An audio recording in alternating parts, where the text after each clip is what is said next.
Hi, this is Royce with Viking Wax Press and the Alternative Football Network. This video will review the Showboats' Week 9 loss to the Arlington Renegades and preview their Week 10 game against the Birmingham Stallions. I won't spend too much time on the Showboats' Renegades game because it was a rough blowout. It was so rough that Renegade Donald Payne ended up with the Defensive Player of the Week honors after his standout performance against the Showboats. That said, it wasn't without a couple positive highlights for the Showboats. E.J. Perry didn't have a great game, but he did hit a wide-open Eli Stove on this 49-yard bomb. Go towards the sideline. On 3rd and 5, he's going to throw here. Downfield, wide open. Caught at the 30. And then some down the sidelines and pushed out of bounds as Stove makes the... Boogie Roberts had a good game defensively, including this QB sack of Luis Perez. Something to keep an eye on 2nd and 7 here. Perez went through his progression and he's sacked.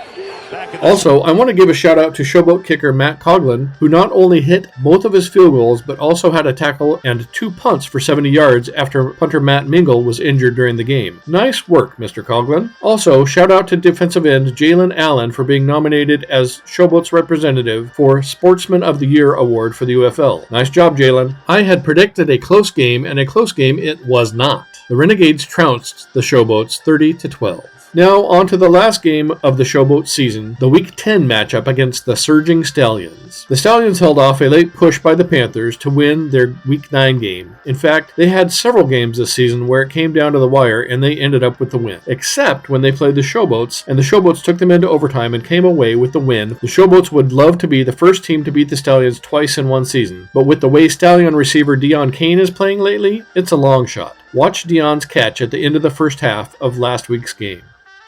Critical drive at the end of the half.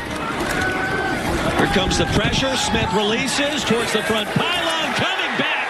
Penalty marker comes in, and the pass is hauled in by Deon Kane.